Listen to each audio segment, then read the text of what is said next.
And now, may I request that you forget all your problems and just relax while I bring you the master key with which you may unlock the door to any opportunity that your mind can conceive. The master key consists of 17 principles, the first of which is definiteness of purpose.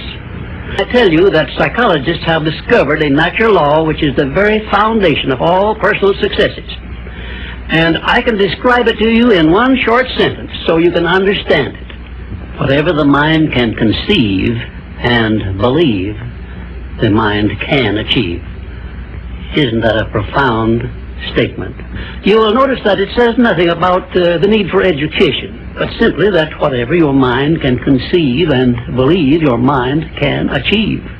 Now, if you want evidence that the mind can achieve whatever the mind can conceive without the benefit of formal education, you only have to remember that Thomas A. Edison conceived the idea of becoming an inventor and lived to become the world's greatest scientist in the field of invention with only 3 months of common school education. When I first heard Andrew Carnegie describe this natural law which makes it possible for you and I and everyone else to write his own price tag in life and attain it, regardless of how many times you may have failed in the past or how lofty your aims and hopes may be, I caught my first fleeting glimpse of the profound law which provides the means by which we may choose our own purpose in life and attain it. Let me call your attention to a great power which is under your control, said Mr. Carnegie, a power which is greater than poverty, greater than the lack of education, greater than all of your fears and superstitions combined. It is the power to take possession of your own mind and direct it to whatever ends you may desire.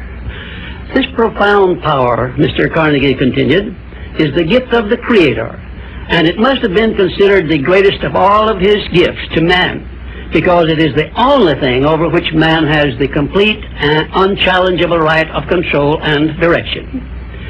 When you speak of your poverty and lack of education, Mr. Carnegie explained, you are simply directing your mind power to attract these undesirable circumstances, because it is true that whatever your mind feeds upon, your mind attracts to you.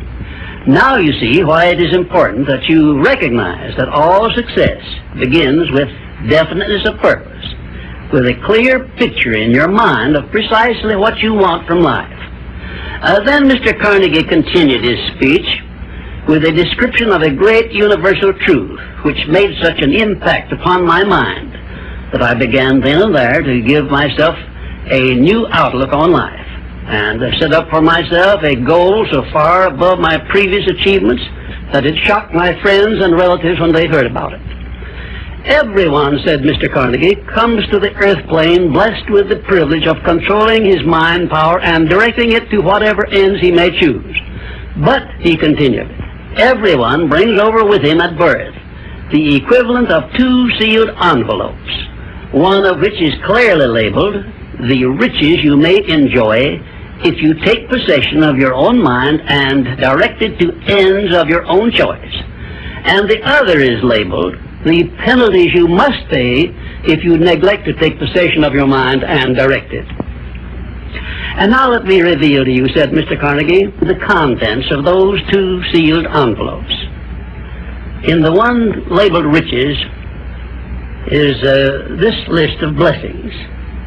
1, sound health. 2, peace of mind. 3, a labor of love of your own choice. 4, freedom from fear and worry. 5, a positive mental attitude. 6, material riches of your own choice and quantity. In the sealed envelope labeled penalties, Mr. Carnegie continued, is this list of the prices one must pay for neglecting to take possession of his own mind. 1, ill health. 2, fear and worry.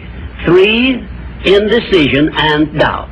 4, frustration and discouragement throughout life. 5, poverty and want. 6, and a whole flock of evils consisting of envy, greed, jealousy, anger, hatred, and superstition. to open up and use the contents of the sealed envelope labeled riches. And the starting point from which you must take off if you wish to write your own ticket from here on out for the remainder of your life, I will describe for you in these simple instructions. 1, procure a neat pocket-sized notebook, or something on the order of this one here, loose leaf affair. And on page 1, write down a clear description of your major desire in life, the one circumstance or position or thing which you will be willing to accept as your idea of success. And remember before you begin writing that your only limitations are those which you set up in your own mind or permit others to set up for you. And 2, on page 2 of your notebook, write down a clear statement of precisely what you intend to give in return for that which you desire from life. And then start in right where you stand now to begin giving. And 3, memorize both of your statements, what you desire and what you intend to give in return for it. And repeat them at least a dozen times daily. And always end your statements with this expression of gratitude for the blessings with which you were gifted at birth. I ask not, O divine providence, for more riches, but more wisdom with which to accept and use wisely the riches I received at birth in the form of the power to control and direct my mind to whatever ends I desire. If you are not too successful or self-satisfied to accept and express this profound prayer, if you accept it and express it in the same spirit of humble sincerity in which I pass it on to you, a new and a better world will reveal itself to you. A world in which you will see reflected the circumstances and the things which you yourself have created. In my next visit, I will give you a description of the second principle of success, through the application of which you may make use of the education and experience of other people and get the necessary help you may need in attaining your definite major purpose in life. And now let me close this, our first visit, with my favorite expression of gratitude. O divine providence, I ask not for more riches, but more wisdom with which to make wiser use of the riches you gave me at birth, consisting in the power to control and direct my own mind to whatever ends I desire.